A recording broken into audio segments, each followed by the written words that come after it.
Okay, this might sound psychopathic. I care more about animals than people. If an animal dies, it's sadder. But when people die, it's like, oh, who gives a shit? When people cry, it's like, who gives a fuck? But then when animals start whining, it's like, oh no, no, no, no, let me take care of you. Am I the only one like that? I probably not, but it's like, I don't know. I just have more good experiences with animals than people, chat. I lived a relatively harsh life. Mm-hmm. That's normal? Is it? Pretty common nowadays. Yeah, it's pretty common, but I don't think that's normal, right? I don't think that's normal. Mm. If you're a man, yeah, people give a pause. Mm. Animals are inherently innocent. Okay, let's get a little philosophical here. If animals are inherently innocent, then how is that any different from a person? Like, are humans not animals? Right? Let's say an animal absolutely fucks the shit out of a certain species. Let's say like a tiger like fucks up a gazelle, right? The tiger inherently wins there because of power differences, right? Like the gazelle is inherently the prey of a fucking tiger. That's the rules of nature, right? The strong survives, the weak perishes. Are humans not the same? So technically, let's say there's this one person that's smarter than one person. If this smarter human takes advantage and absolutely fucks the dumber human, is that not also the rules of nature? But instead of like strength and being strong, it's intellect? Because are humans not category differentiated from animals because of our superior intellect? Like what? I feel like I think let's think about that for a second, right? Mm. Like is it not the way of the world where people that are inherently in the bigger or in more privileged or or smarter or physically stronger or any sort of advantages will always triumph over the ones that don't, right? Sydney Adnopez, thank you for the super chat. I think it's the perception of moral agency. Also, I can't wait to see Nosagi Animal Sanctuary shorts in a few years. True, I probably will start one if I have enough money. Perception of moral agency. Here's the thing that I found in a lot of literature. I read a lot of books. For some reason, it has become a human responsibility to care for the weak. Right? Let's think about that. How did we start getting the responsibility to care for the weak instead of like accommodating the strong? According to the rules of nature, right? Wouldn't, like, evolutionarily speaking, wouldn't accommodating the strong be better as a survival mechanism than like accommodating the meek, right?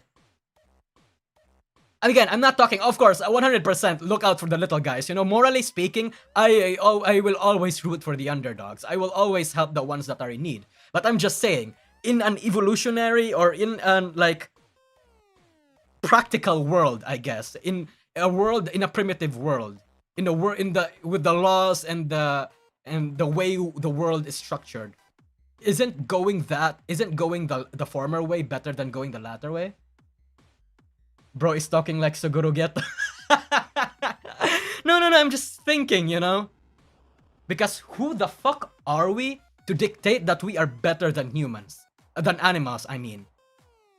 Even though we pretty much just act the same.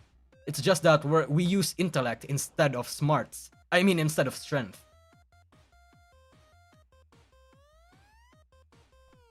No, because caring for those less able has benefits for the group survival in general.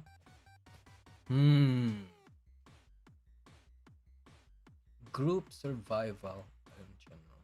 Okay, you know what? Wouldn't that be bad though? Because if you care for the weak, you are giving them the avenue to spread. You are giving the less superior, the inferior genes an avenue to expand. You would literally give out. It would literally like fuck up the entire gene pool of humanity going forward if you go there. I can understand the sentiment.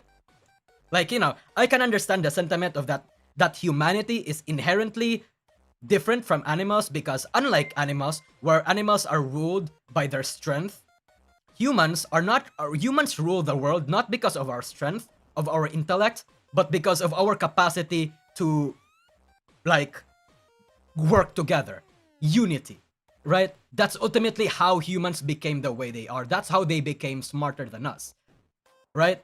Inherent fear. Oh, you should be studying. Thank you for the super chat, by the way. Maybe it's an inherent fear that anyone would become the weak and get exploited.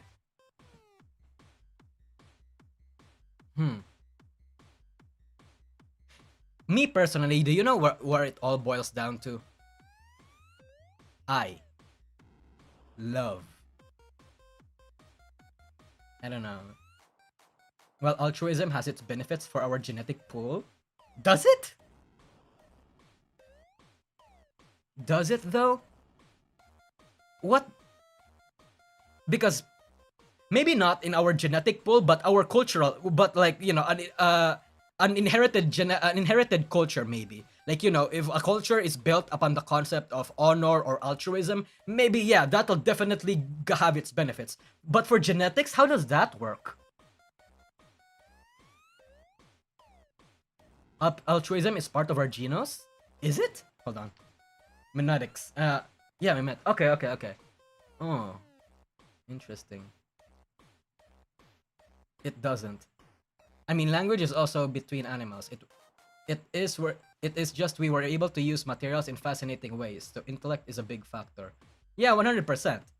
That's why, like, again, when you think about it, since humans ultimately came to the global spotlight because of our intellect, does that not mean that humans have the right to use their superior intellect to overwhelm or overpower other species according to the laws of nature?